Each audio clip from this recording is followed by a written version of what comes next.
And we are back. Welcome to another edition of the Sportsport. And we are back. We got the full crew in the house. That is what it's all about. The Yankees, out of any team in the league, are the best equipped to handle a blow like this. I think there is a higher power at play here. He's due law of averages. That dude is the ultimate scrub. It's trash. Yeah. Every person you have in there is fucking trash. Next game, you're going to see a big performance. You can see it in the end of the game, and I'm just totally stoked and excited for this. And we are back. Welcome to another edition of the Sportsport here on a Tuesday. It's 100 degrees outside and 150 inside. Barnes and Tony once again. How you doing, sir? I'm doing really well, man. You know, I'm as best as I could be doing here. Sweating, no doubt about that. Obviously, tough loss, Mets, whatever, dude. Tuesday, and I guess there's really not much else to talk about besides the losses, dude. So, you know, here we are. I mean, we kind of talked about this yesterday, but I feel like the thought of the upcoming end of the week is what has to be the catalyst, right? I mean, yeah, no, I think so, dude. The silver lining here, although it is thin, I suppose it's out there, dude. Yeah, I mean, I could not be more pumped. Just washed my Beach Bash tank top from last year. Riled for that, the TCA. Oh, nice, dude. And I was telling Renee yesterday, temperatures going to be pretty friendly. I think low 70s on Friday. You're kidding. Yeah, how pumped are you for that? That is actually fucking prime, dude. I love that. I'd love that right now, dude. But that's actually perfect weather. You know, for obviously lugging the equipment along here because we're working there, Brian. You know, it's not just all fun and games, dude. Oh well, yeah, I'm saying, but imagine being out there and it's 100 no, degrees, no, you know thank what I you, mean? dude. Like, I feel like last year was super hot, dude. Super. Oh. Yeah, we were trying to talk about that, and I think though, Michael.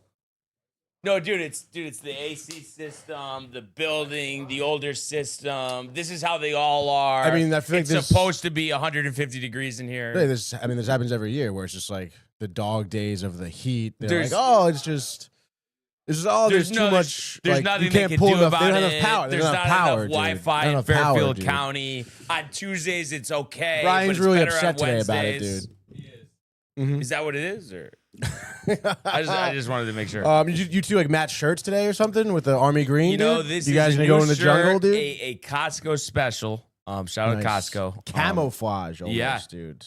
But yeah, I think I was in the middle of saying though, I don't think it was that bad last year. I think like it was hot. I'm not gonna lie, but I think it was even hotter the time that you guys went that I wasn't there. That's what I think, anyway. Yeah, maybe you're right, dude. Doesn't really matter, I guess. We have good weather this time, dude.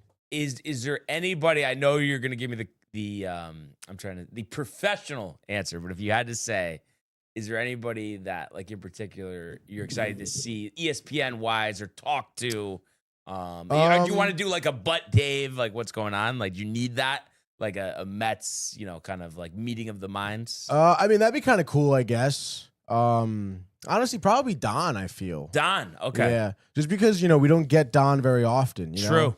You know, the tailgates and stuff like that and the watch parties or whatever. You know, he doesn't really go to that, which is, you know, whatever. I'm not knocking him for that. But, and I will say, when I interviewed him the first time, we went to the Beach Bash.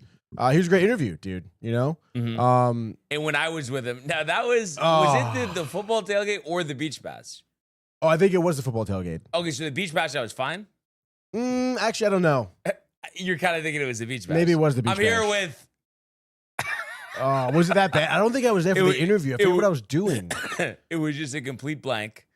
But I don't know. Did he say anything? Did he do anything? You know, I'm trying to think though if that was. I think it was the tailgate. It was the tailgate. Yeah, that's why I wasn't there. I think I was like getting food or a hot dog or a bathroom or something. Talking to Josh. Yeah, something along those lines.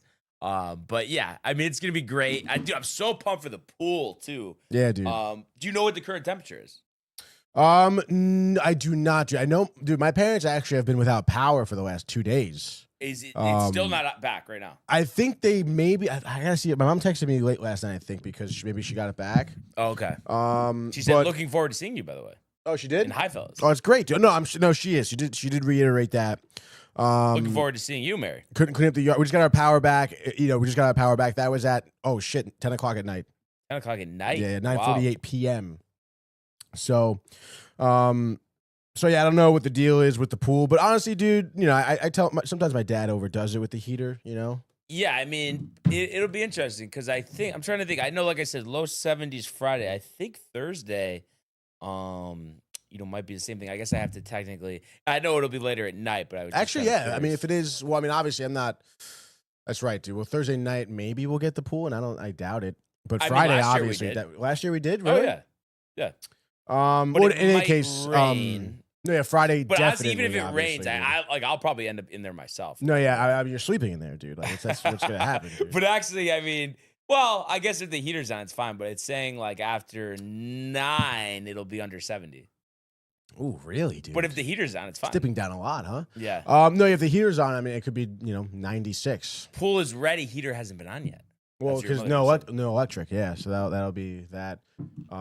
So yeah, I'm sure it takes a couple of days. It'll be fine, dude. I'm looking forward to the pool as well. I've only been in it, I think, once or twice. Yeah. Since it's been open. I'm just like to say a pool person. Yes, I can't believe you don't remember going in the first night because remember Renee was playing basketball with us. I do actually. We were in there for a while. Well, because we did that. I think we did that the time we went without you, and that's what I'm remembering. But I went twice last year. No, I'm saying the year we did the beach bash without you. Before. That. Prefer. Gotcha. So yeah, man, it's all kind of hazy, I guess. It doesn't really matter, But we're gonna make new memories this weekend. It's gonna be sick, dude. I'm so hyped. Yeah. For the meatloaf on Thursday, dude. And that's part of the comments as well, which we might as well get to. Yes, let's get to the comments. I guess we'll start off tippy top here. Josh B. Yo, what is good, family? Glad to see you in here, Josh B. Stoked for this weekend. We know you are too. And then we have Matthew Gabriel says, "Let's go, boys. Sweat it out, LOL. Have a system, dude." It is kind of bogus. It's like you're telling me, like, how does the grid not? Like, how's America not ready for that? It's like they know it's going to be 100 degrees. They know they're going to need the power. They know people are bumping the ACs. Like, why is that an issue? How is that an issue? Am I wrong here? I agree. No, I was going to reference the time for my sister's wedding a couple years ago. That's right, dude. 100 degrees. Oh, yeah. Yeah, just when the systems change over, sometimes it takes time. It'll be fun, though. We'll have fans. Oh, wait. It's 180 degrees. Like, oh my God, dude. And there's my mom saying hi. Matthew pumped for this weekend as well. And we have Matt also saying, "Oh, howdy there." Good to hear from Matt. Been a little bit. Yeah, dude. Been quite a while here. And my mom looking forward to. Yes, they have power. Anthony wants meatloaf. I did. Yes. Heater hasn't been ready yet. Josh B. Cannot wait. Cannot wait either, brother. Josh B. would like the meatloaf. And I'm curious because I haven't got to talk to Matt Bra in a little bit. I see him in the chat, Twitter.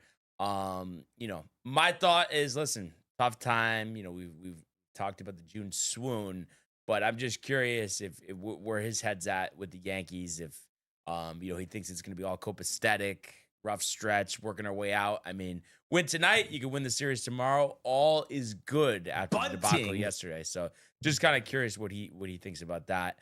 And then we had some good debate with Josh yesterday.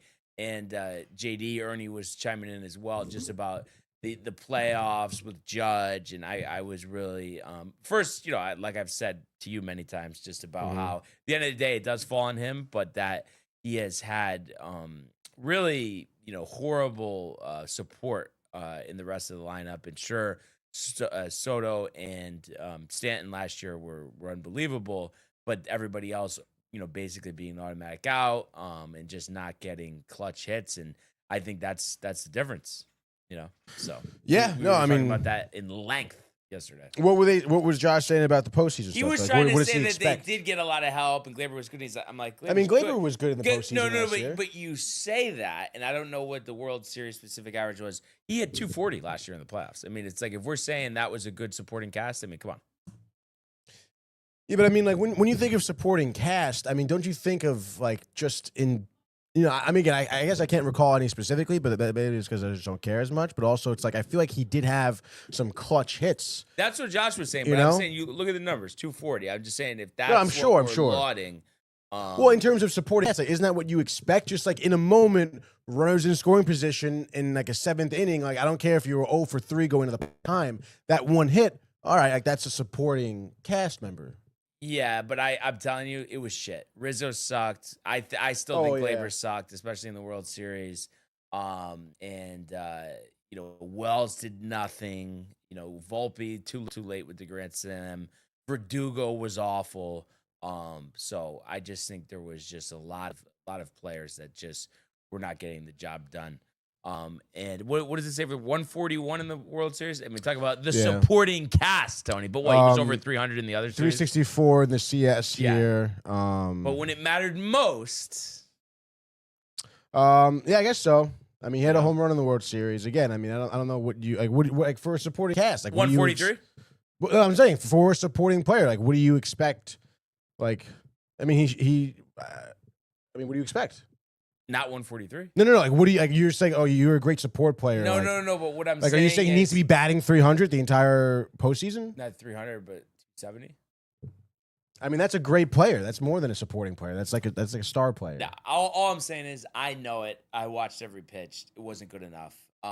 And a couple more things here. Josh also says, the meatloaf. And then Matt Bra says, Yankees batting is disappointing right now. Pitching is holding this team together right now. Doesn't mean they can't wake up and hit good again. I agree, and we've seen that in sample sizes. Even last night, I think they had 9 hits or whatever it is, but the runners in scoring position, me and Tony have talked about it in nauseum. The RISP has to be good. Otherwise, you are at risk of not getting where you need to be. And then Josh harping on the 240 was better than Judge, but Judge had more homers and RBIs. So I was telling him that equaled out. Plus, if he had somebody in the World Series hitting better than 140 around him, I think it would have been easier. Also, Matt Bruh says, I was hoping Big G with the big booty being back would kind of rally the lineup up. And he's had some good games, but last night I think it was first and second, nobody out, and then him and Judge strike out. And it's just like that was just an absolute killer. You can't have that. I believe in him though. I know he's going to be big for us for the postseason, and I think it's just he the first couple of games look great. Last couple have been a little choppy, but love having Stanton back, and I think he's going to be just fine. And then Josh saying, when it matters most, Judge sucks too, but your gun ho is going to change. But all the other guys are trash. All the other guys were trash, honestly, and I think. Listen, I mean, right now, obviously, they're not hitting, but we were talking about this yesterday, too, and the track record is there for them in the postseason. But I think Goldschmidt and Bellinger are going to be big catalysts. Goldschmidt got robbed yesterday on what I thought was going to be a home run. But well, I mean, I feel like Josh is just talking about how confident you are in Judge being good this year. I mean, what do you think? Like, what do you expect out of him? 300. Like, you think just complete carryover from the regular season? Yeah. I mean, he's too good to not, I mean, it's that simple. I mean, we see what he can do, and sure, maybe he himself right now, even though, he did homer yesterday, has been a little uneven. The batting average has dropped a little bit. But he's going to be just fine. So it's just about navigating this stretch. And then also, I just want to see exactly because he's talking about guys hitting 280 plus. So, okay, so well, I mean, not to be Mr. Technicality here or snark, as Tony would say, but Stanton hit 73, Josh. Just that those are just the numbers. But what I'm saying is, despite the top of your lineup can be good, but you can't have 6 guys be automatic outs, and that's what I felt like the majority of the playoffs were last year. And then he's saying you're crazy with this one. The Blinders are strong. Barnes is strong. He has the strongest Kool-Aid I've seen. Judge sucked all postseason too, but again, I think you're downplaying what a difference it makes if you have guys around you hitting balls in the gap, getting on base rather than it's all up to you and you need to go deep. And I think a lot of times that happens. And if you think he's going to be anywhere near 171 this postseason, talk about the blinders, Josh. Same thing. Tony knows it. Michael Butkin knows it. Michael Buckta. I was hoping that would like make. Oh gosh, dude. And then he's trying to say culting Johnny and Jace. No, but you're too. You know what? You want to talk about letting off the hook, Josh? You're letting the other guys off the hook for being terrible, and that wasn't just last year. It's all the postseasons before. It's Is he though? you want to bring the hammer down on Judge, but you don't want to talk about how besides two other players, pretty much every year at the most, everybody else sucked. So if he needs to be held accountable, so do they. And then Matt Brow says if Judge is awful again in the postseason this year, the Yankees need to take him out from the lineup. It's a liability now. So that's a good one there. But yeah, I mean, like I said, I mean, I could talk about this forever. Who's calling? What do we got? Oh boy, Ernie? dude. No. Josh? Yeah. He's got some things to say, dude. All right, stand by. We're gonna have Josh on the line in just a second here.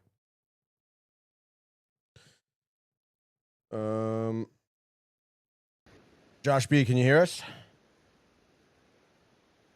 Josh. Tony. What's up, brother? Good There morning, he is, dude. the rare call in. Let's Josh go, B. I love dude. it. Get hammered. I can't keep listening to it, Barnes. You're killing Here me. we go. You are killing me. Hey, all I'm saying is accountability has to work for everybody, not just one player. But now you're comparing the Gleyber Torreses and all these guys to Judge. But Judge also sucks in the playoffs. Period. But you know how a lineup works. It's not about two guys, three guys, one guy. It's about the whole lineup contributing. Well, the Judge was not contributing. You had Volpe hitting 280. You had Soto doing what he was doing. Stanton doing all-time things in the playoffs. Where was Judge? Nowhere. But you make his job easier when you're on base already for him, and it's not every time he comes up he needs to get a home run to save us. So that was Stanton was doing it. So where was Judge doing the other stuff? But the point is, you still had six guys that were pretty much automatic outs, and you want to throw. And again, now we're going to compare those six guys again to Judge. Go ahead. But them being better makes him better, though. That's the whole thing. So having Volpe hit 280 around him, Soto hitting plus 300, Stanton doing what he was doing. Gleyber, he wasn't the greatest, but he was better than Judge. But you don't think Volpe was a hollow 280? I mean, the one grand slam when we're down 3-0 in Game 4. I mean, other than that, I feel like he didn't really have any big hits last year. Yeah, he was getting on base though, and nobody was bringing him around, Judge included. I just know, first of all, that he's not going to be that bad again, but also that you will see firsthand if other guys are hitting, the pressure will be removed so much that it's just going to open him up to be absolutely on fire and be a menace.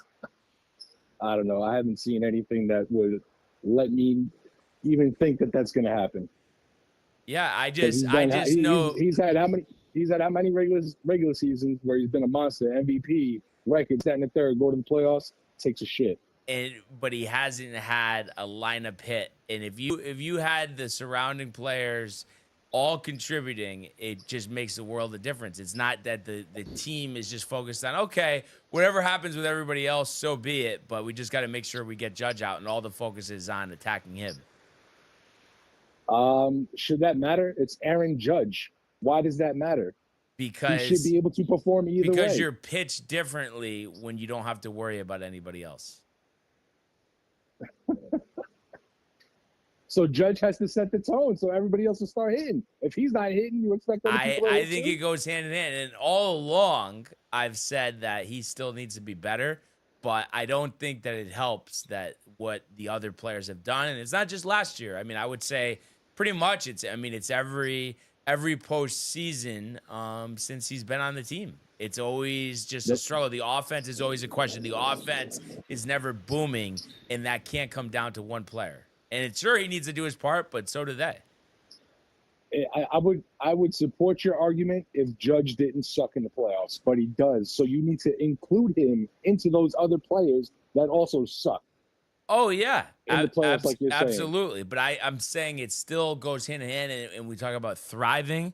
He will thrive once the lineup is whole. I 100% guarantee that. That's not what I want to hear. I want to hear Judge thrive no matter what. Stanton thrived last year no matter what. There was no excuse for him that nobody else around was hitting around him or not. Soto, same thing. Yeah. No. Like I said, no I mean, he has to. It's. I'm just saying. I just think that only helps. But regardless of what happens around him this year, I know he's going to be producing at a way higher level. And the difference between us getting to where we need to and not is going to be everybody else. Because I know I'm going to be able to count on him. Yeah, I don't see it. I'll see it when I believe it when I see it. Hey, I mean, that's why we watch. Yeah. We watched a lot of bad Aaron Judge postseason baseball. Yeah. I mean, it's and I've mentioned this before. I mean, it's happened to other guys too. Just certain years, everything clicks. And obviously, I would have thought that it would have already clicked by now. But this year represents another opportunity. You're starting from scratch, and you just gotta hope that this is the year that it clicks. I just think you're putting too much faith in what's going to happen around him instead of just let Judge do his thing, then say that stuff around him was crap and we didn't win because of it. But he sucks too, so it's not what's around Judge. Judge needs to do it too. But what I'm saying is like, at least with him, okay, he'll hit a couple home runs, he'll have some RBIs, but most of the other guys just aren't even getting singles and aren't driving anybody in. Like, we looked up the numbers yesterday. Rizzo had 0 home runs and 0 RBIs playing first base last year in the postseason. If those are the contributions you're looking for, I mean, it's like, what about the Stanton? What about Soto? What about Volpe hitting 280? Yeah, but Soto and Stanton, Soto and Stanton were clutch. Volpe, as well as I do, those were hollow. And the one time he hits the grand slam, we're down 3-0. They're throwing their worst pitchers. They were saving their better pitchers for the next day. Volpe was not some big contributor last year. If Judge hit 286 and hit 1 grand slam, you would not call it fucking empty. Yeah, but what else did he hit 286 and then he had the 1 home run? That was what, half of his RBIs or more? He didn't have. You didn't have a good, but he's a different type of player. That's the whole thing.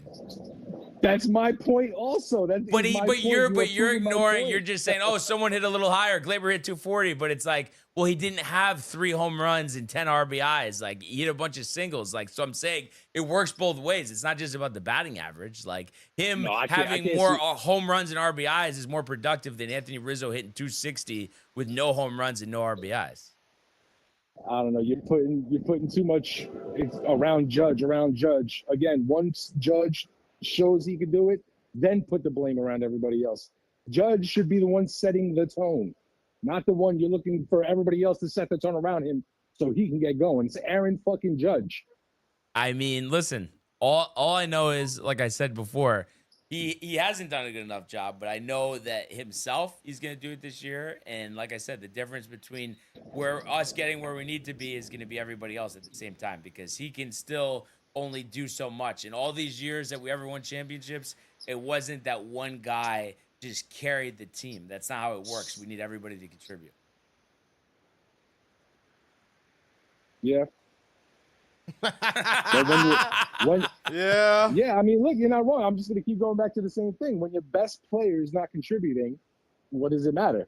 But that's why your best player isn't contributing. But I'm so, we're both confident on our sides of this, so that's why we have the Ferry point bet in play. So, we just still have to come up with the OPS numbers, but we could talk about that in the best. And I mean, not for nothing though, but I see what Josh is saying, because like at the end of the day, like, Judge is supposed to be your guy. Like, he's supposed to be the guy having multiple home runs, batting 280, not striking out 20 times. It's like he's supposed to be the guy leading the team, leading the offense. Obviously, Soto at the time, I mean, he's a guy, so is Stanton. They did their jobs. And it's like, I don't know, I feel like to his point where it's like Volpe is a supporting player, it's like like you don't expect 280 or 300 from him with multiple home runs. You expect like him to hit okay and then to have a big moment or two, which is what he did, you know? So I feel like, I mean, you guys are both kind of right, you know? I mean, Judge needs to do better, so does everyone else. I mean, everyone needed to do better to win the World Series. That was pretty evident. So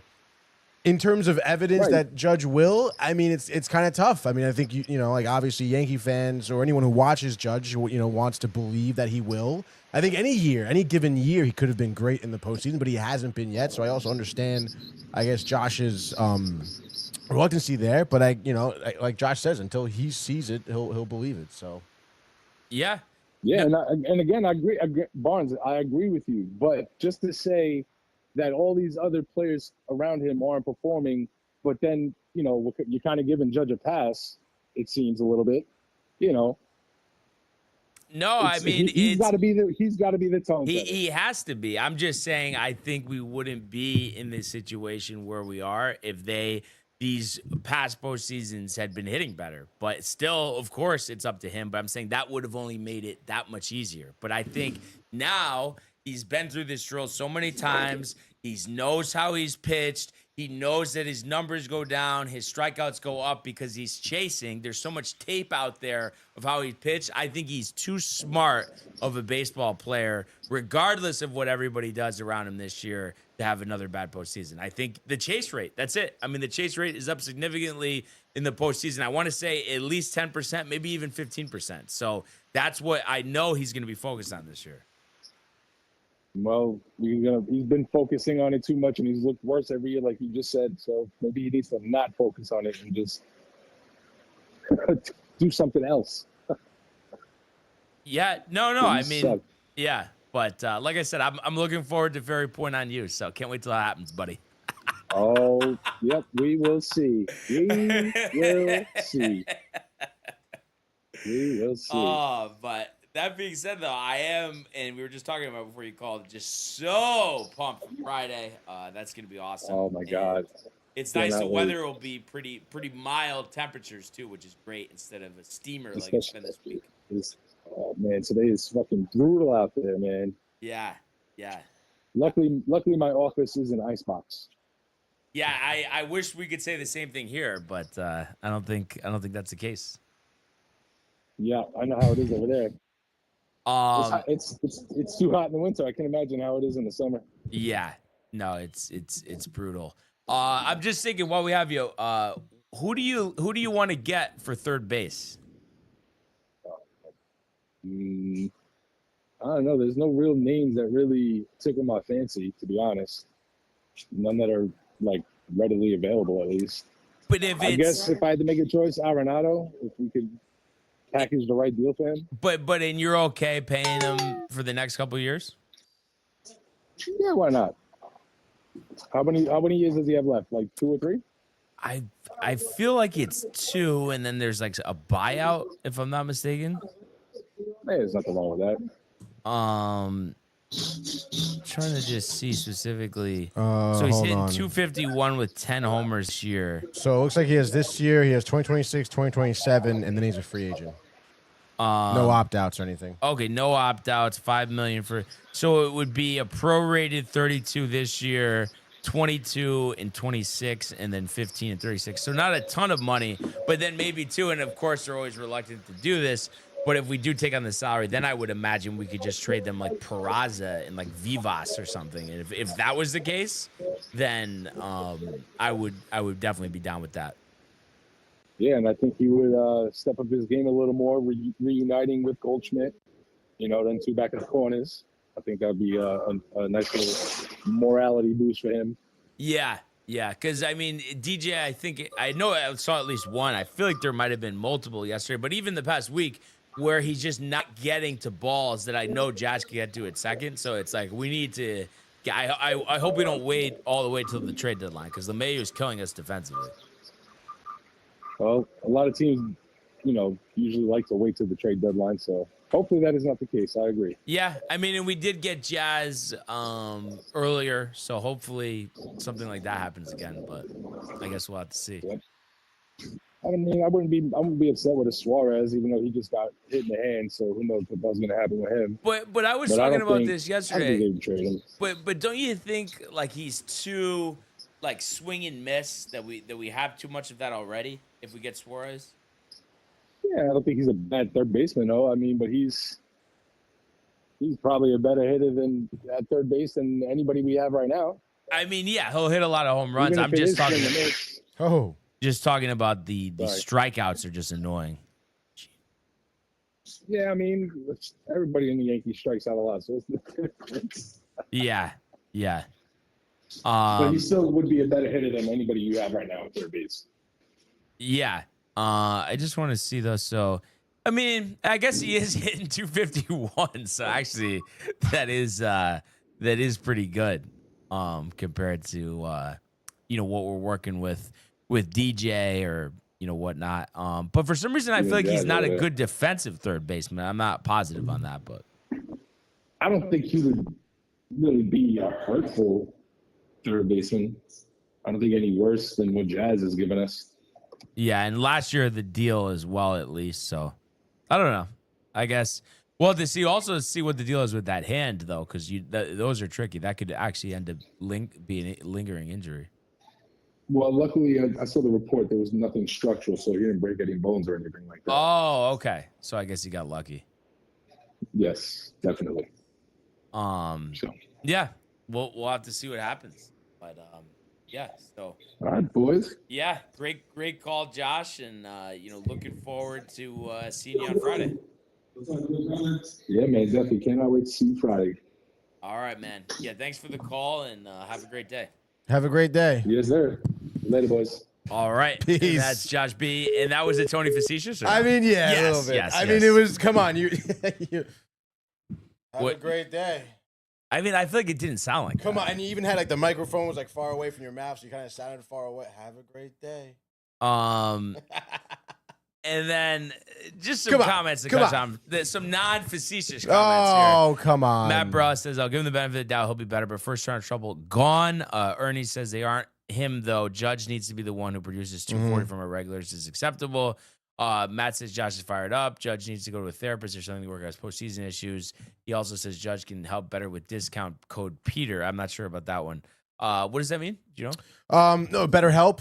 Like the therapy thing that Peter Rosenberg does. Peter, he does the that divorce, yes, all that. Yes. And then he says, I am hoping Volpe gets traded. Who we could for him, I don't know. But there's better than him out there. And yeah, I mean, we were talking about that, me and Ernie, yesterday. You would trade Volpe? Yeah. Package for Arenado?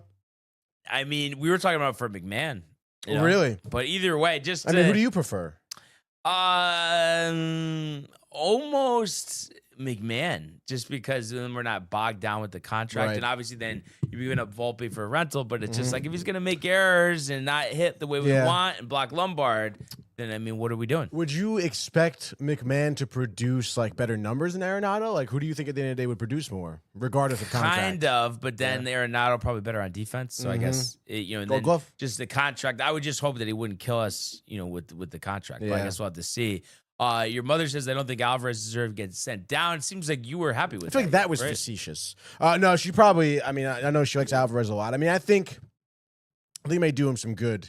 Because, I mean, that's one of the things, I'm sure we'll get into it when we start talking some Mets, but I mean, that's definitely one of the things that I think Stearns expected to work out that hasn't worked out was Alvarez. Figure it out after your injury and then maybe hopefully produce and be a good supporting cast member. But he hasn't even been that, and we know about his mistakes at the plate. And then obviously that's affected his defense a little bit as well. We've seen that kind of come to light this year. So I think maybe go down to the minors is good, kind of figure yourself out a little bit, maybe gain some more confidence back. I don't know, man. I mean, I don't know if he's still nursing his thumb injury or what the deal is, but I mean, he's been definitely lackluster for sure, dude. Yeah. And then your buddy Matthew Ryan's back. Oh, yeah, garbage. Yankees can turn it around. But the Mets are in a free fall, he says. Can't believe to see how bad both New York teams. But the Mets are free falling, he says. New York's Yankee Town, classic not nonsense, whatever, dude. And then Josh B says, but Matt Bruh, who is better than Volpe that is available, he asks. George Lombard. I think he would do a better job, honestly.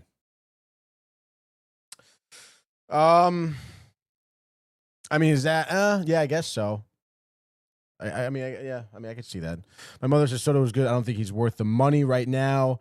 Alonso is just as good. I mean, listen, you can't really dispute that necessarily. I mean, Soto, although right now is kind of heating up, Alonso has not been.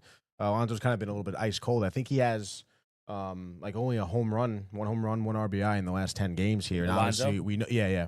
And we know the outcome of the last 10 games the Mets have been having. So, I mean, listen, at the end of the day with the Mets, it's like, it just seems like a lot of different things were kind of going wrong. Obviously, the injuries, like I've been saying, is definitely catching up. But I think, some of these games that we've been losing, you point to one game against Tampa, the first game even two against the Braves, two on the road. And obviously, the Phillies here. And then, of course, last night, I mean, you can see like 4 games where offense specifically, or the lack thereof, was a reason for the outcome. I mean, last night was one of them. And there's no reason, I know you can go out there and blame Paul Blackburn, give him 3 runs early. But not for nothing, dude. I mean, he kind of serviced through his start, I mean, that was the only runs he's given up, and you only scored 2. And, there was a lack of hitting all freaking day, dude. Oh, my God, dude. Matthew Ryan. We'll give him 60 seconds, dude. 60 seconds, Matthew Ryan. It better be good.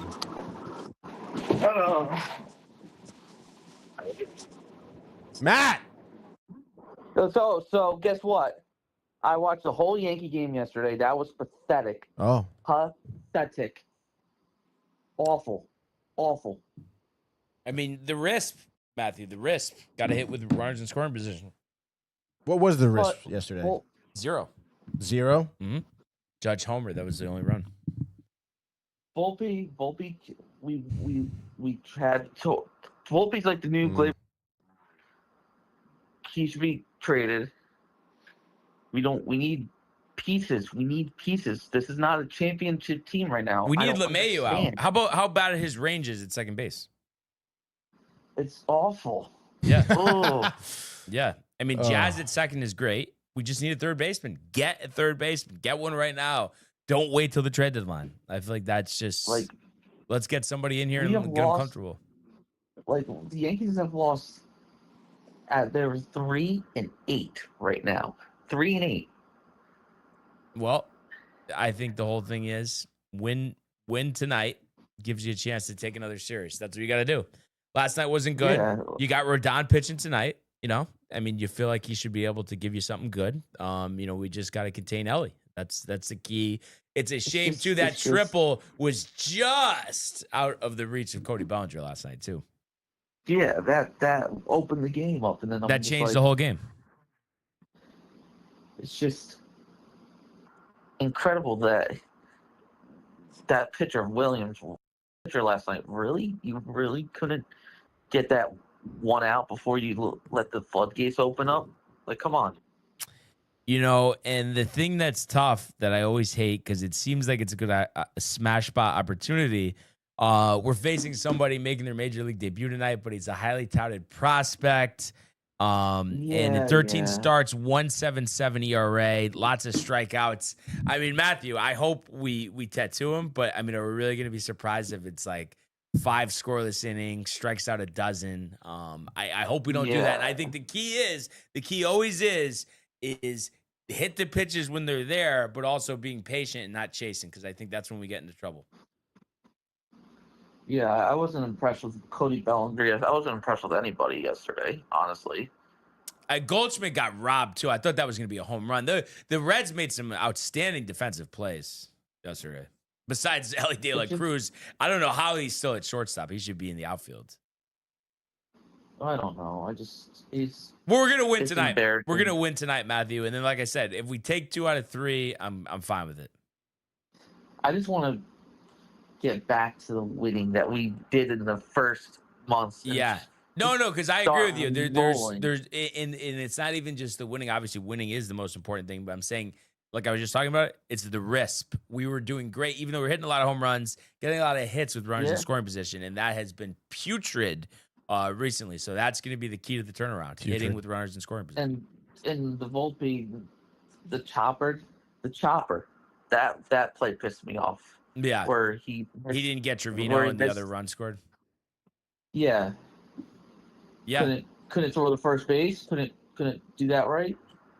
Would you trade Volpe for Ryan McMahon and then call up Lombard to play short? I would in a heartbeat. Heartbeat. I kind of think so too. And even though it seems like you're selling slightly low, it's like, well, what are we going to wait longer? And then we end up releasing him like he's Clint Frazier, you know? I mean, like he's turning into Gleyber Torres 2.0.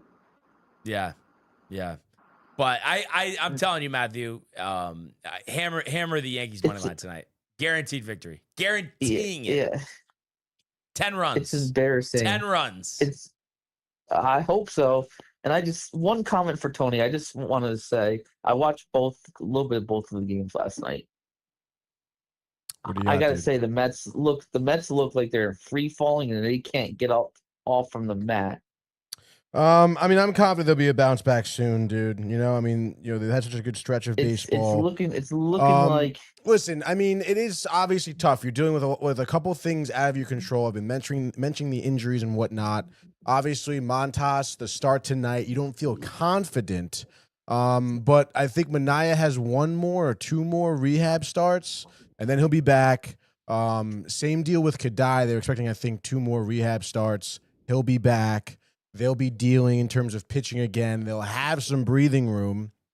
And then we've seen with any team, even the Yankees, right now, if you even want to say it, or even during their 6-game losing streak, I mean, there's ebbs and flows to an offense. There's always going to be a lack thereof. And, I mean, I feel like this season, a lot of the games in terms of offense, Alonso, obviously, Lindor, huge proponents of getting some early wins. And since then, they've kind of cooled off. I mentioned Alonso, but Soto's heating up. At one point or another, these guys are going to be gelling at the same time. And it's going to be, something to watch out for around the league. So, I mean, I think it'll take some time. Unfortunate that a lot of these things are going wrong at the same time. But I'm confident in the bounce back, Matthew. All right? I'm hoping. I'm hoping the Yankees rise up, and I just hope the Mets stay the way they are. I know that's what you hope for, but your hopes, just like last year about the Mets missing the postseason, will be smashed and destroyed. No, but also, Matthew, before you go, and I know this is going to be hard for you, but forget about the Mets. Other than this 4th of July series, let's kick their ass then. Let's just sharpen us up. You know what I mean? You don't need to watch the games and stuff. Let's just win as many games as we can and get back on track. All right? Watch baseball. You watch baseball. What the hell? We can't with the Yankees. We cannot lose to the Mets. We cannot lose to any more series. In the Red Sox, we need to go 6-0 against the Red Sox in our remaining games against them too. Again. Yeah, and 7-0. Might be 7 games, but regardless, have to do it. We have to. We were embarrassed by the Red Sox twice, not just once, twice. Yeah. Yep. That's what pisses me off. Have to do it in Fenway. We have to sweep them in Fenway. Yeah, because they got life now. They got life. They've been winning. Yeah, but no, it starts tonight. Let's get the W. Let's make this rookie pay. You can make a rookie pitcher pay. They don't always need to dominate us. And like I said, I think make him throw strikes, get ahead in counts, so he has to throw fastballs over the plate, and that is when we could do damage. And we have to make sure we're not like Anthony Volpe swinging at a fastball. We have to square up with it. And let's clean up our fundamentals on defense, please. I'm getting sick and tired of watching overthrown balls. I'm getting sick and tired of that. Yeah. Clean it up. Yep. Clean it up. Absolutely, Matthew. But that's on Boone, and that's on Boone. I'm going to say that this is on Boone. Some of that is on Boone. We're winning. Boone we're winning tonight. You yes. You coming to the beach bash on Friday? I got work Friday. How are you close to Lake Como or no? No, you're North Jersey, aren't you? No. How far? I'm in North Jersey, like 2 hours. Wow, that's a hike. Wow. Wow. All right, guys, have fun. Yeah, thanks, Mets. Let's go Yankees. Let's go Mets. All right, Matthew. Talk to you soon, dude. Let's catch up on the comments. And Alicia, I don't know how to say that. Jones. Oh. How do you pronounce that? I think Alisheva, right? Okay, Alisheva Jones. Alisheva says, let's Welcome go Reds. to the party, but fuck the Reds. Oh. Just so we're on the same page. Josh B. Boo the Reds, he says. And then he says, Ellie would look great in pinstripes. Where's Kev Dew to flip out? We're always talking about people on the Yankees. Everybody. Yeah, give them everybody. Give them everybody. Right, dude. Speaking of giving everybody, it's Ernie, dude. Ernie, are you at a carnival right now? Birthday party? What's in the background? Oh, my bad. I'm at the water park with my kids. Oh, that sounds awesome, dude. The little sprinkle park that like your town might have. Oh, there you go. Oh, there okay, you go. right. Okay, I see. Yeah, so I kept her home from school today, kind of like a daddy-daughter day. Oh, that's nice. But I had to call. Yeah, I agree with everything that Josh said. Everything, because it's true. Judge has to be the guy. It has to come from Judge first. You can't expect everybody else to produce.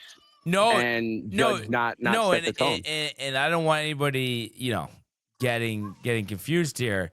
He has to, of course. I'm saying that it only makes his job easier when other people are producing. And it doesn't mean that, he shouldn't have already had the big postseason. But I'm just saying, if we're going to get to the mountaintop, we're going to need everybody to contribute, not just him. But I am 100% convinced that he's going to have a strong postseason this year.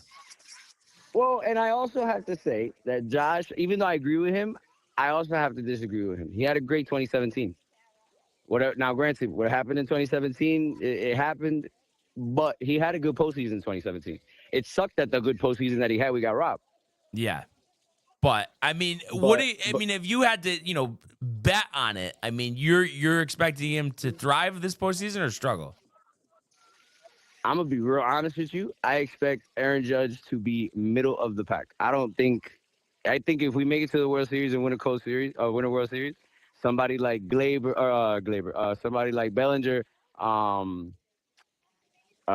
Goldschmidt, maybe even Rice or Dominguez or Jazz might be the guy to put us over the top. But I still honestly think Judge is middle of the pack come playoffs, because you kind of see it now. Honestly, you see it now. If you really pay attention to these games, really pay attention to these games, how many times has Aaron Judge come up in a clutch moment and either grounded out or struck out?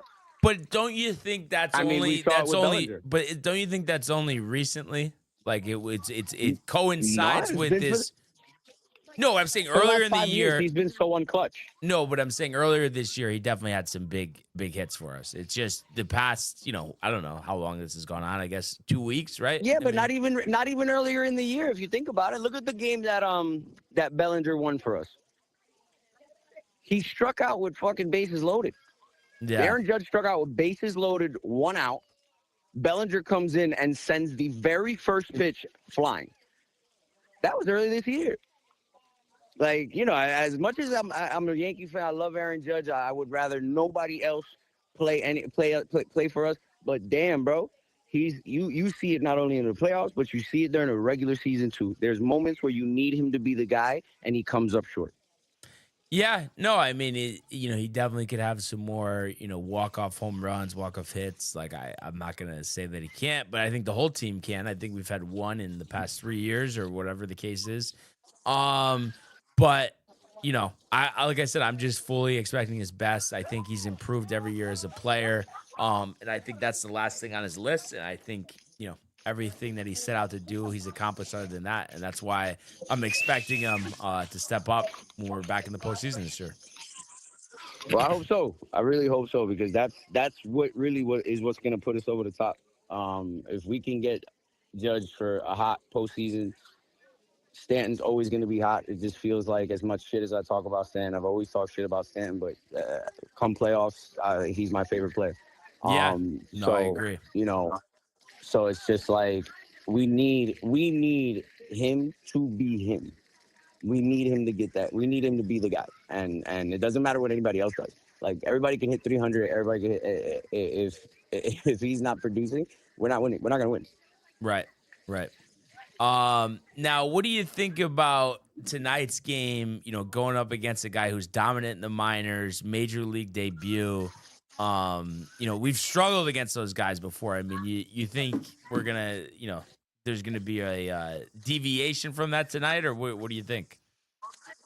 The way the Yankees been playing lately, I can see a struggle. Yesterday the game just kind of got out of our hands early. Bats are still a little silent. I think we win, but I don't think we win by much. Like, maybe a 1-2 run game late. You know what I mean? Yeah. I mean, I don't care how it is. I just hope we win. But I think the key will be too, if we're gonna score and have a good offensive game, is just this guy, Chase Burns, being a little nervous, major league debut, walk a couple guys early, and then finally hit with runners in scoring position. Because it's crazy. The first, of the games we played so far, the first 80-90%, we were money with runners in scoring position. And then all of a sudden, it's been like we're the worst team in the league with runners in scoring position. So that's where we need to change. 0 for 12 last night with runners in scoring position.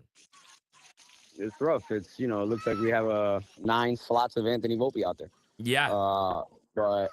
But I mean, look, it doesn't matter how we get it done. We just got to get it done. Yeah. We're always expecting a bad June. If we can get out of June with still a lead in the division, still okay overall in the league, I think we'll be fine. Yeah. I just hope Tony's learned his lesson in fading on the Mets or not. Tony really has been they taking did out make the me chin some money recently. yesterday. Well, no, it's crazy, dude. But listen, dude. All right, it's not. They're gonna win tonight. Like they're gonna win tonight. They're gonna surprise you. Oh, I'm sure. And, That's what you said yesterday. yeah, no. I mean, honestly, dude, put all your money against the Mets tonight, dude. Who's pitching? Well, I put a good amount of money on the Braves yesterday, and they did win. Montas is pitching tonight. Oh, it is Montas versus Spencer Strider.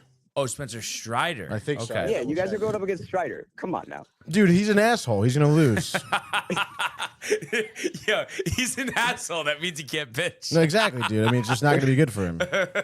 Listen, yesterday, 4-leg parlay, Acuna to hit a home run, Braves to win, and then Cal Raleigh to hit a home run, Seattle to win. Beautiful leg, beautiful parlay. There you go. That's awesome, man. How keep fading the Mets. How pumped are you for Friday? Oh, I am super excited. I have a haircut appointment on Thursday. I go visit my bud guy on Thursday. It's gonna be great. It's gonna be great. Everything's gonna be great. I'm really prepped for it. Yeah. No, gonna be an amazing day. That's for sure. And the temperatures, I was just saying, let me know what good. time you guys want me to be there to help out. Yeah, no, absolutely, man. No, appreciate it. And yeah, the Sportsport on Friday is gonna be awesome. Definitely. Hell yeah, dude. Definitely can't wait for it. I know you were saying close game or whatever, but if you had to give me something, maybe somebody to do like a prop bet, maybe home run. What's the Yankees score and anybody who's doing damage? All right, so you got to take the under. Under you're gonna 9.5. take the under under 9.5. But you can expect Belly with an RBI, Judge with a base hit, Jazz with a home run. All right, and final score? I will say 5-2. 5-2. All right. Well, I definitely would sign up for that. That's for sure. Yeah, thanks for the call, Ernie. And no doubt. looking forward to seeing you on Friday. Enjoy the water park. Absolutely, Go run through guys. the sprinklers, dude. Yes, absolutely. Yeah. All right. See you, Ernie. Just like that, dude. Busy call day. Definitely busy. Yeah, busy call dude. day and busy comment day. And I'm trying to see where we were. I think it was Josh talking about Winans, right? Yes, Winans. Don't know what we really had expected from this guy with the last name of Winans, dude.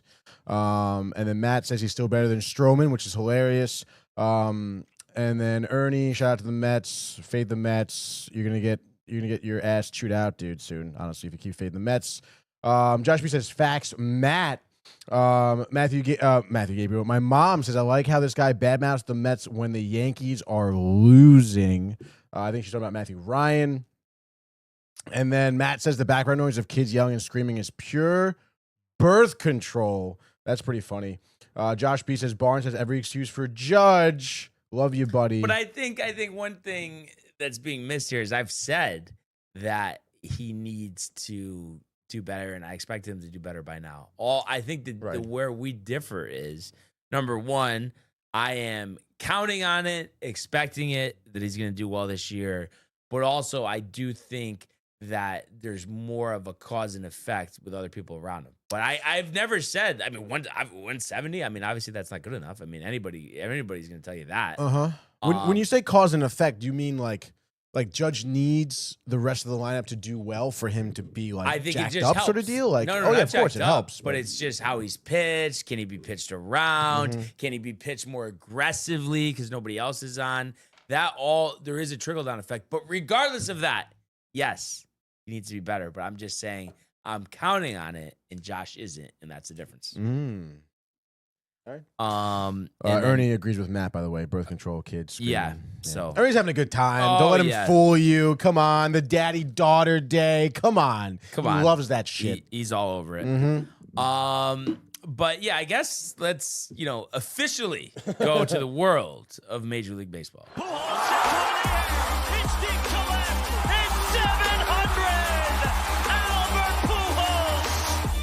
What a play! Stop it! Yep. And Alonso cracks one. The Mets win the ball game. Out of sight. And it works at 100 miles an hour. 14 strikeout. Drill deep to left field. There it goes. See ya. All right. So as we already alluded to, disappointing 6-1 victory for the Yankees last night.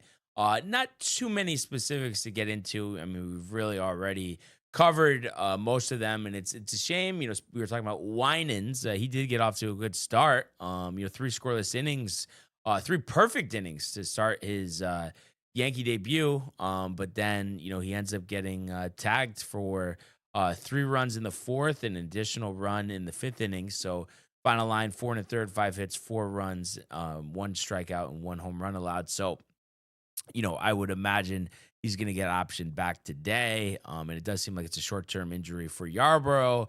I know Stroman, I think, is pitching today at Somerset, so I don't know when he gets called up. And I know there's going to be a lot of moaning and groaning about that. But, I mean, I don't know. I mean, he was so bad the beginning of the year, but was it because he's injured?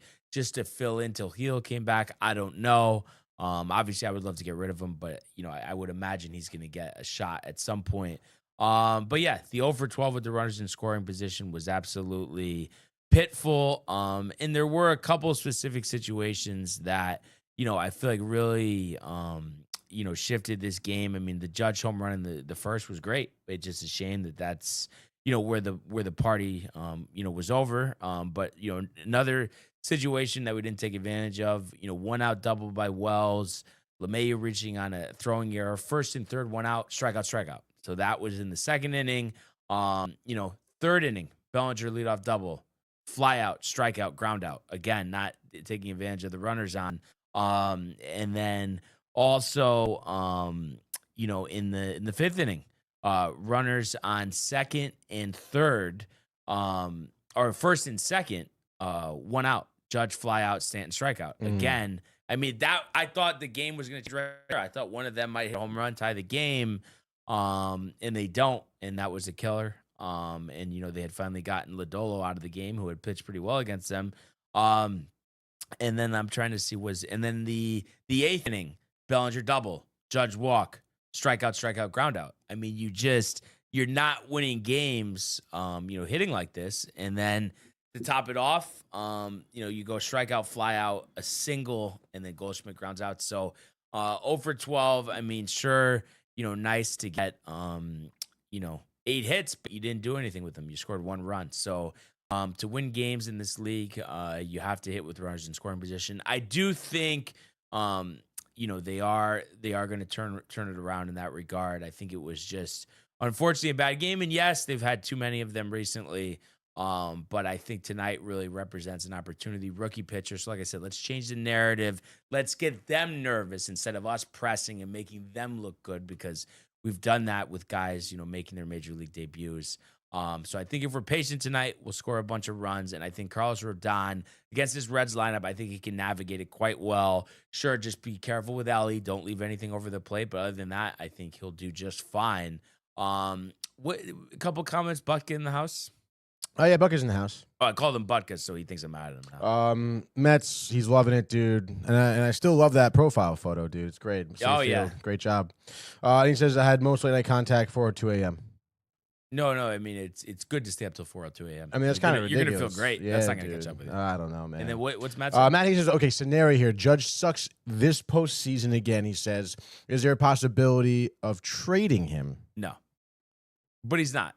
That's why I'm betting Josh B. I mean, Ferry Point, expensive what's the golf deal? Yeah, round, golf, couple right? $100. Yeah. All right, You just dude. got to come up with an OPS. What do you think that's the fairest way to do it? Because how else could you like quantify what's a good enough postseason to what we're talking about? Is OPS the fairest? Because it's kind of like a blend of. You're doing just everything. one stat? Like what's? Well, like, I don't what's know. The I mean, parameter? I'm saying we need ideas. We haven't. I don't have any ideas. He didn't really have a specific idea. Does anything come to mind for you? I mean, that is tough, dude. I guess OPS. I mean, I wouldn't think slugging or batting average. Because batting average, it's like, or- oh, well, he only hit Yeah. 220, but then if he hit 8 home runs, then Right. it's like, okay, well, that was, Yeah, I mean, I guess That's it's up to why how OPS. you interpret it. I mean, you could do just home runs. Yeah, but I think the OPS, because Yeah. it quantifies getting on base, but also Right. hitting home runs. Yeah, no, absolutely. I do agree with that. I think it's the best way. Unless you want to do an entire line, but I feel like that's too much. I can Yeah. over under for whatever. Yeah. But no, I think OPS is the best way. Um, So you got to figure that out, dude. I mean, this Yeah. is big bet. Yeah, big game tonight. Just a 2-game lead here over the Rays, 3.5 over Toronto, 6 over Boston, and then 11 over Baltimore. So win tonight. Hopefully you get some help by the other teams. But like I said, fully confident there. So that's what I got. But we're having this conversation about the postseason right now. When everybody's struggling, yes, he needs to. And he did homer last night, but he didn't come up in the clutch situations. But him, Stanton, come on. Yeah. You got Jazz as well. Jazz Come has on. been great, but didn't have a good game last night. So let's have the whole lineup hitting. Let's have bases loaded, nobody out. First inning, Tony. There we Okay. go. Do it. Let's start with that. But yeah, so that's what I got. We'll do our preview and the pick 'em. But the Mets, another one, 8 of 9, is it? Or 9 of 10? It's 9 of 10. It is 9 9 of of 10. 10. Yeah, 9 of 10. they're 1-9. 3-2 loss. 3-2 loss. A really tough one. Like I said, I mean, this is one where, I mean, not for nothing at this point, like, you know what you're getting with Paul Blackburn, all right? Mhm. And not for nothing, dude, like, you kind of knew that, like, most of the year, obviously. The injury, the back, he comes back. I know the Dodgers, he did great, but, like, you didn't really expect him to be throwing 6 shutout innings, 7 shutout innings, really ever. So you know his starts, because you have to use him because of your injuries, that you're going to need some more offense, and they didn't have any offense last night, hence 2 runs scored. And I mean, yes, I mean, listen, I don't want momentum this, Blackburn giving up runs early. I honestly don't want to hear that, because there's really no excuse for scoring only 2 runs, 6 hits here. I mean, there just isn't, in my opinion, And it is, yes, early on, I mean, you get into some trouble. I mean, listen, Ronald Acuna Jr. is one of the best hitters in baseball right now, okay? He's been absolutely killing it, raking since he's been back from injury. A big reason why the Braves, are starting to win games, honestly. But in any case, I mean, you do get like an early sac fly RBI, top of the second here. The Braves are on the board first. And I mean, like I said, you leadoff hit given off, first inning Acuna. That set the tone, but that was the tone you understood. You knew you were getting, dude. Like, Paul Blackburn gives up hits, especially against a good lineup like the Braves. And then speaking of them, going into the third inning, I mean, Acuna leads the inning off, homers, solo shot, 2-0. Olsen double to right. Ozuna gets walked. Blackburn is like nervous, dude. Wild pitch, runners move up, walks Riley. Bases are loaded here. Ends up getting out of it. Albies pops up to short. Murphy a sac fly RBI. Then Harris lines up the first. Kind of at that point, you're thinking, bases loaded with no outs. Like, holy shit. Does limit the damage, but it's 3-0. But it's the third inning here, all right? And that's the end of the scoring for the Braves, all right? Paul Blackburn goes out there in the 4th, gets through that inning. 5th inning, gives up a triple to Riley. Okay, and then I think walks Murphy. At that point, Mendoza pulls him, brings in Buteau, and your bullpen gets the job done. Look at the bullpen pieces. Buteau closes that inning out in the 5th, comes back out for the 6th, clean. Stanek in the 7th, Garrett in the 8th, Diaz in the 9th, all clean. Okay, 3 hits given up between those 4 bullpen pieces. Honestly, like a pretty dominant bullpen showing in a while, I think, for the Mets, where like all of them were Everybody was lights out, dude, which was great. And again, against a Braves team that obviously had momentum in their favor for the lineup, hitting Blackburn early, feeling confident, feeling good. There was just no hits. I mean, you only had runners in scoring position twice. You were 0 for 2 in that. You had a Soto 2-run blast. Nimmo was in the bag, so it scored him. They cut the deficit down to 1. that was in the 6th inning, and you had an opportunity in the 7th, I think. I think you had runners in the corners with 2 outs, but you blow it, dude. Hold on, I can see where that was. Was it in the 7th? It must have. No, it was in the 8th. All right, you had Terens and Beatty ground out to lead the inning off. Lindor single, Nimmo single. So runners, on 1st and 3rd here. Soto strikes out, swinging to end the inning off a tough at bat. And he swung at a slider. It was a really good pitch by Lee here, of course, with Iglesias. They brought in Lee specifically for Soto, so it's just tough, dude. And then Diaz gets through the 9th, and then you at the bottom of the 9th here, Alonso, McNeil, Taylor, 3 up, 3 down. I mean, it's just not that Alonso strikeout. It was a 6-pitch at bat, change up that was outside the zone. Definitely should have swung at it, but obviously did. But like I said, he's been kind of going through it. He's been ice cold. One homer, 1 ribby in the past 10 games. That's a big reason why the Mets are not, I wouldn't say a huge reason, but a reason why the Mets are 1-9 in that. Your star player isn't performing right now. And Jeff McNeil is another player who, when he came back from injury was good, but now at this point, I should say, isn't performing like phenomenally. You had, hits coming from the top 3 guys, and that was it. Everyone else besides Beatty had no hits in the lineup. After Soto. So, I mean, obviously not great, but not for nothing, dude. I mean, you're going into today's game with a similar situation where it's Montas. It's going to be his first start of the year. He's getting shelled in rehab starts. He's going to give up runs early. So it's like, you got to buckle down at the plate, dude. I mean, these players look lost, Got to come out swinging. I mean, it's almost like they're swinging too much, though. I mean, I feel like there was a time, I forget what game it was. I forget what series it was. Maybe I'm just thinking of Houston, the first series of the season. But I just feel like, or even against the Yankees, against Rodon, it's like, especially Spencer Strider, throws fastballs, right? I remember when they were against Rodon, against the Yankees, Rodon, almost every batter, dude, it's a first pitch fastball. And they're staring at it. And then instead, they swing at like the changeup or the slider that's outside the zone, And then you're down 0-2 in the count. And it's just like, you don't even have like a chance at the plate at that point, So I just feel like, Spencer Strider is going to be throwing probably a lot of first pitch fastballs, I would imagine. Like, jump on it, It's probably going to be in the zone. Like, just jump on the first pitch instead of staring at it. I don't know if that's like a strategy they've talked about this season, is taking the first pitch a lot.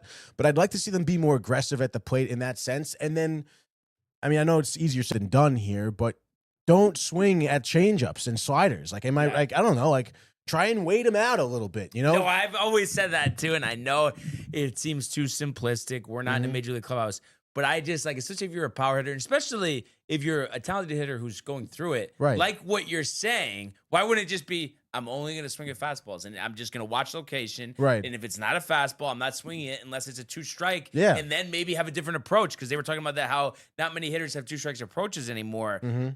Those 2 things, I think, can help get out of an offensive lull. Yeah. I don't think enough players try it. No, I know. It sounds crazy, like, when I say it, but I think you're right. I don't think enough players do try it. And you never know. Staring at pitches, like, you work a walk, all of a sudden, like, the pitcher's, like, high pitch counts, but your Strider's sweating on the mound a little bit, lays up a meatball, all of a sudden it's a 3-run homer, Like, You never know, dude. So, I don't know. That's definitely something I'm looking for tonight.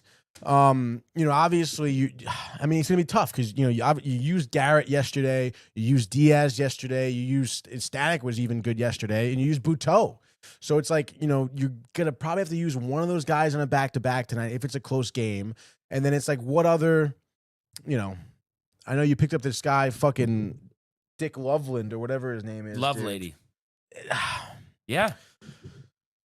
What do you have, like a 5-something ERA last season? Exactly. So you never know. Again, it's like you want to believe in Stearns. You want to believe in the guys they're bringing in because they've been doing well. And it's like, yeah, this guy could come in. He already honestly has a following because of his name right now. People were kind of jacked up for him, I feel. So it's like maybe he can rise to an occasion like, Mets have done even last season. Mets did that last year to kind of help, the team in big spots and tight situations like this. So I don't know. We'll see what happens, I guess. But all I know is that I think if we have to win tonight, we're going to have to score. and then that's like that's going to be, something they have to figure out on their own tonight. And it's not going to be easy, obviously, with Strider on the mound. I mean, I know I joked about him sucking, but I mean, not for nothing. He's a strikeout guy. He can like when there's 2 strikes, he can reach back for a pitch that is not necessarily hittable. And he pitched well against the Mets last time out. And so I don't know. I mean, I guess we'll see what happens, but it's hard to have a ton of confidence. But like I said, I mean, they got to turn around at some time. So like, why can't it be tonight?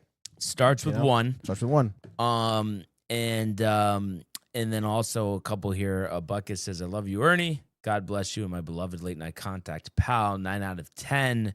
Matt Bruh, well, I need to go be a productive member of society and do my bruh stuff. Catch you bros later." Peace. Great having him with us. Haven't heard from him in a little bit. So, definitely anytime, definitely tune in. Butka, 1-9, baby. Chirping Tony. And then Patty saying Mets are 1-9 since tailgate, 1-6 since I said 7-3 over the next 10. Tough, but what I was going to say, and it applies in any sport, any team, any time, Tony, is it starts with one. So that's got to be the hope. You can't do anything about what's already happened. You only do about what's moving forward. And how do you snap out of a bad stretch? You have one good game to start. And that's what it needs to be for both teams. And I know, it's been a little more, pronounced for the Mets, but Yankees still are in a bad stretch themselves. And both teams need wins tonight in the worst way. So hopefully that happens. Yes, dude. Hopefully, man. Hopefully he's right. What do we got for the picks? I guess I didn't update them from yesterday. So I know I had the Yankees in the under, so at least maybe that's a 1-1. You just have Yankees in the under, which I'm sure was right. I mean, well, yeah, it has to be 1-1. Yeah. Because I'm like looking. I had Mets in the over. So that's 0-2, by the way, right there. And you had Padres in the under. Padres lost, and it went on the over. Okay, so 1-3. And then you had Diamondbacks, who did win with the over, and I think it was the over. Yeah, 10-0. Was that? It wasn't like a 10.5 spot. All right, let's check. Hold on 1 second. 9.5, dude. Perfect. How about okay, that? So 3-3. What do you know? Once again. Wow, 3-3. What do you know is right. I had the Brewers in the over. I think that's a 1-1 right there. Brewers over. I mean, I guess it could have been 9.5. Let's check here. I feel like it wasn't 9.5. 8.5. All right, cool. So 1-1. And then I had the Cubs in the over. The Cubs won, right? I don't think the Cubs did. The Cubs win last night? You never know. The Cubs lost 10. It definitely is the over, I would imagine. Cards put up 8, dude. Yep. So that's another 1-1. And what do you know? I did another 2-4. Sorry, stand by. So I went 2-4. No, not. Oh, right. No, I'm sorry. Yeah, 6. Yeah. Don't confuse me now. So I went 2-4. That puts me at 56 and 70. Yikes. Wait, so 56 and 70, and what am I? You're 59. And what would that be? What, 67? Okay, yeah. So some work needs to be done. And it's so funny. Butka says, "I love you, Barnes. Barnes, can I meet Rick and Dave at some point?" Well, all I would say is, if you're going to meet Rick and Dave, I wouldn't be saying as much as you are about the Mets, because they'll just start walking away like when I was asking Dave about Dan Grasso. Yeah, definitely just walking away, dude. But you could say, but Lindor, Dave. But yeah, so better picks around the corner, you would hope.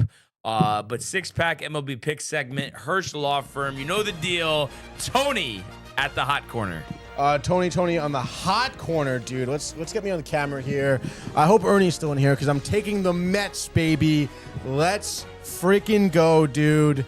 I know, Ernie. I'm sure he's got bets, fading, whatever. You're going to lose today. I'm sorry, dude, all right? You're going to have to explain why there's no dinner on the table, dude, because the Mets are going to absolutely pummel the Braves tonight.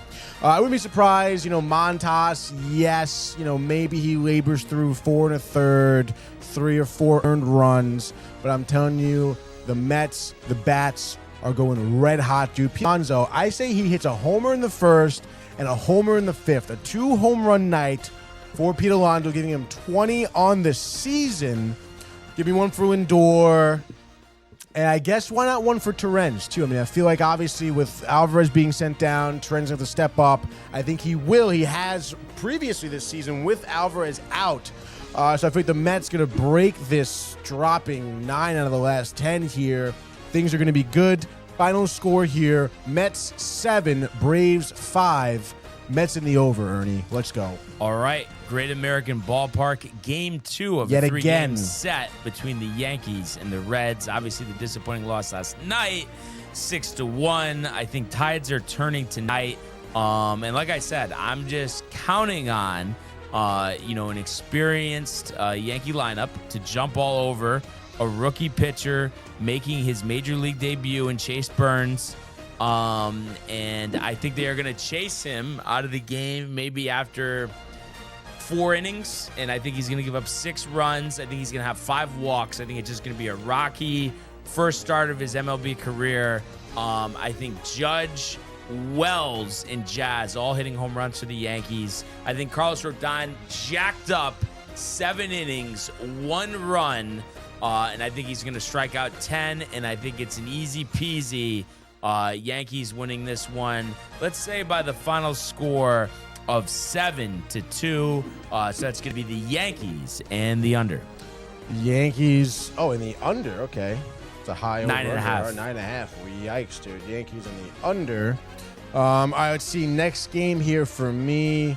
Phillies Astros could be good. Dodgers said undecided, probably still wins. The Rockies, I don't know though. Trevor Williams. I think we're gonna go to Detroit, dude. Comerica Park here as the Tigers are taking on the Sacramento Athletics, dude. Why am I taking the Tigers? Well, they're not only one of the best teams in baseball, but they're also one of the best pitchers in baseball. In Tariq Skubal, dude. 8-2 in the year, 2.06 ERA. Over-under for this game is at 7.5. First time these two teams are facing off. Tigers just dropping 2 out of 3 to Tampa Bay. They're coming back with a vengeance. I know Sevy has been okay, I guess. 2-7, it's the A's, I guess, but a 4.42 ERA, maybe not that great. I say he gives up maybe 3 of the long balls tonight. I can see Tigers putting up like 7, honestly, here in the A's. I think the A's maybe will score 2. I can see that. So give me Tigers and the over here. Skubal, 7 innings, 1 earned run. Let's go. John Powell. All right. Gonna go to Coors Field. The Rocky fade. We need it for the picks. They're playing the Dodgers. Unannounced starter for the Dodgers. I mean, they could literally have Kiki Hernandez pitch this game, and I think they will still win. That's pretty funny. The total's 11.5. I think it goes over. I think the Dodgers do it themselves. I think that they hammer the Rockies. Ohtani, 3 dingers. And I think the Dodgers win 12-3. Dodgers and the over. Dodgers and the over. Last game, third game, best game here. Oh, man, dude. I know. It's so tough. I guess give me the Royals. Let's go to Kansas City, Kauffman Stadium. Honestly, Kauffman Stadium is a place I'd like to visit, to be honest here. Yeah. Chris Bubick here on the mound, 2.12 ERA, 6-4 on the year. Kansas City, a little bit lackluster, 2 games under here, at least when compared to last season, 500 at home. They have, though, been playing very well against the Rays here. Last time out, they swept them, outscoring them, 14-3. And I think they're going to do something similar. I think Chris here goes maybe 7 shutout innings against the Rays. Royals put up 3, maybe 4. I can see the Royals winning this one. I'll say 4-1. So I would say give me the Royals and the under for my third. Damn it. What about you, dude? All right. Third and final. Going with the supposed safe bets, but it's baseball. It's 162 games. Who knows? Let's run it back with the Diamondbacks. Beating the White Sox. Reen Nelson on the hill here. 4-2, 3.88. Jordan Lesher pitching for the White Sox, 2-4, 4.23. Total set 8.5. I think the Diamondbacks come out swinging. Josh Naylor, 2 homers, 7 RBIs. Big scoring night for the Diamondbacks. I think they win 10-3. Diamondbacks over. Just like that, 6-pack MLB pick segment. Herschel Law Firm. You know the deal. And then a couple more from Buck here saying, why would they walk away? I'm going to really smack talk the Mets, it's going to get spicy. And it's because they're big Mets fans, so I'm sure they don't want to hear it. And then he says, Mets lose 5-2 tonight, going to lose 10 out of your last 11. Yankees win 6-3. Yankees always find a way to bounce back. I'm going to have Rick and Dave put on a Judge jersey. I would love to see that. That would be a good reel for TikTok. Never going to happen. Matthew Gabriel hammered Butka. Dodgers win 15-5. Ohtani, four dingers. That seems a little much. And Muncy has 2 home runs. Freeman, home run. So yeah, that's caught up on the comments. We know the importance of getting the wins tonight. And Butka, very confident that Rick and Dave are going to like him. But this is when Tony says, no way. Not a chance. Doubt it. Not a chance. Not a chance. Converting them to Yankee fans. Never going to happen, Buckta. So we'll see if they eventually cross bats here. But it was a little bit of a rough day with the grid yesterday. But let's see if we can bounce back. You forgot about. I did, honestly, dude. I feel like this whole episode has been kind of a blur, to be honest. Yeah, the calls. The calls, dude. Nothing but baseball, too. Kind of crazy. Yeah. Like, I feel like we haven't had that in a really long time. Dodgers, White Sox. That's what exactly. That's what it's all about, dude.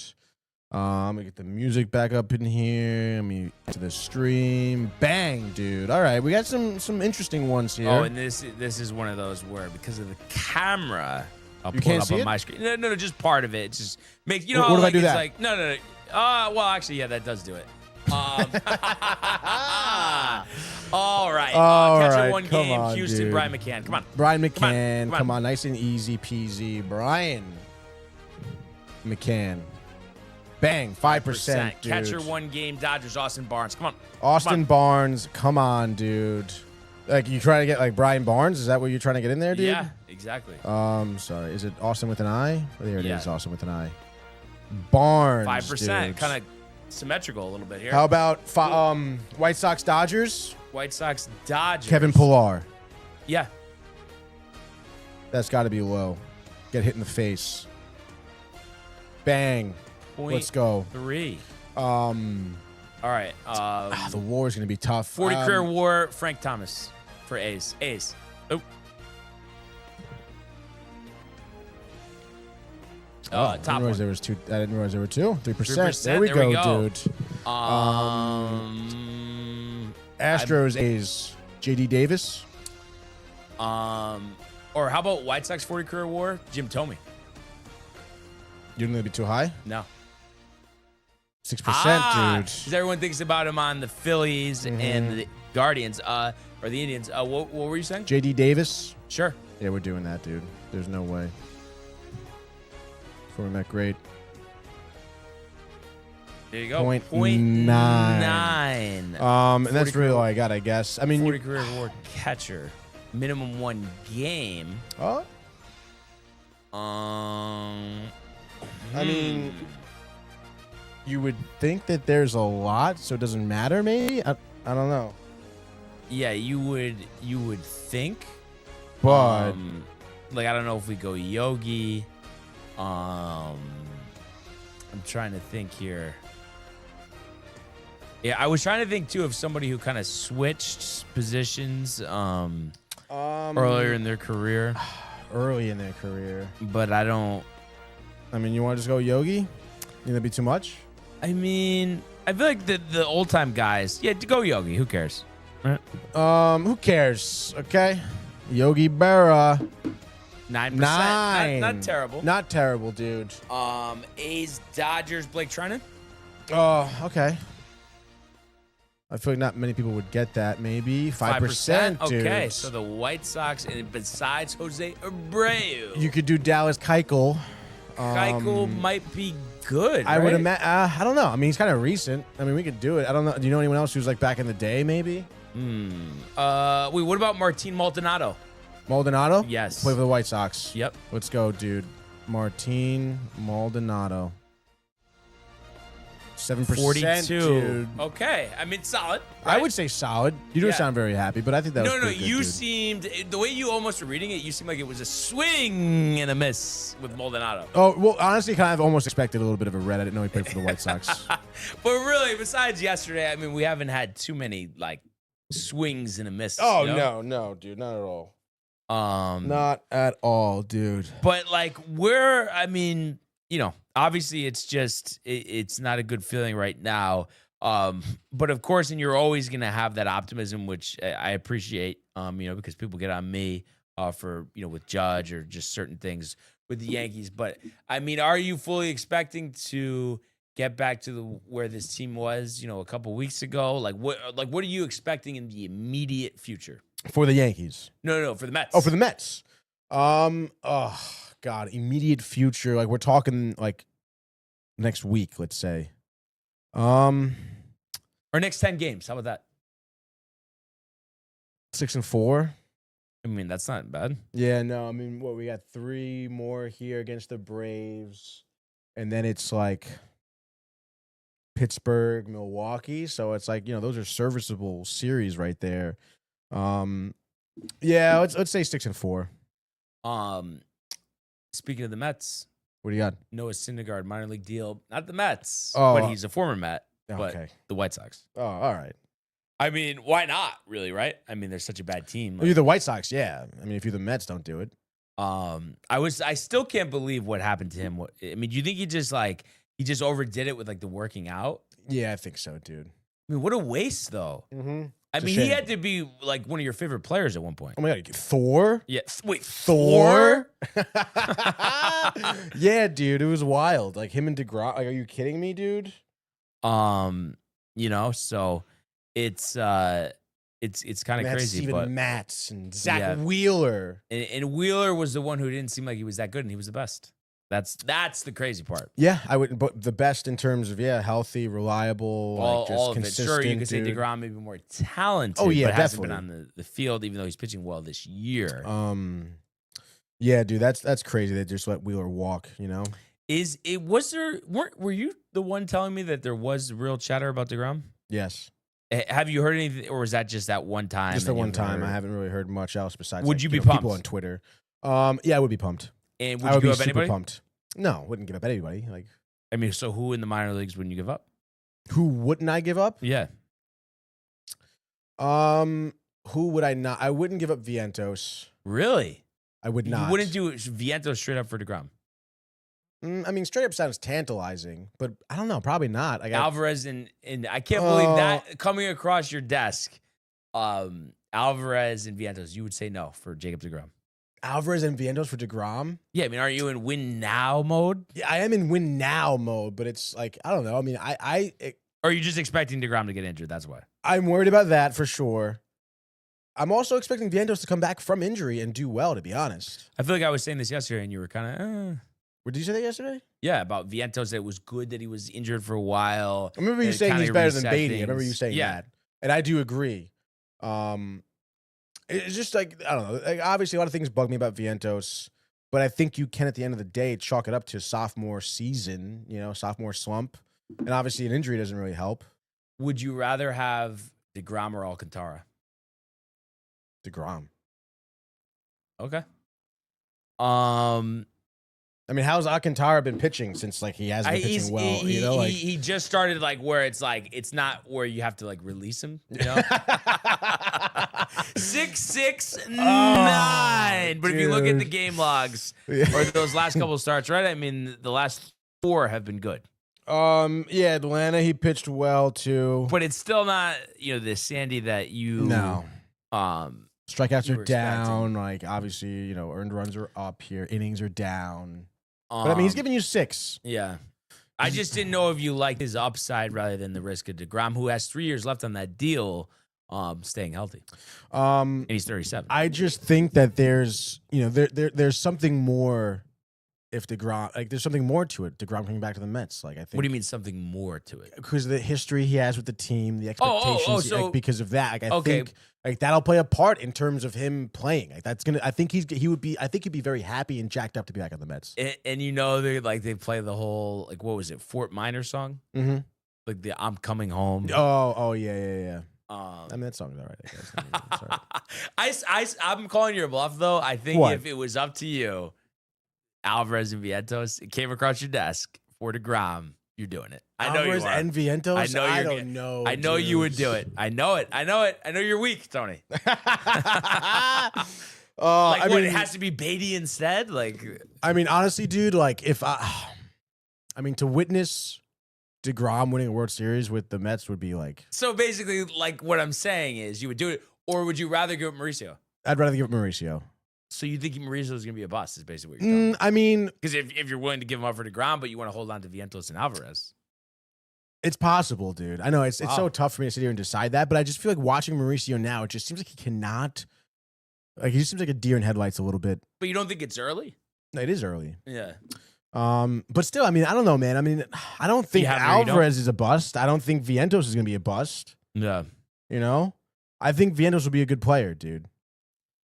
If I had to choose between Alvarez and Vientos, I'd probably pick Alvarez. Wow.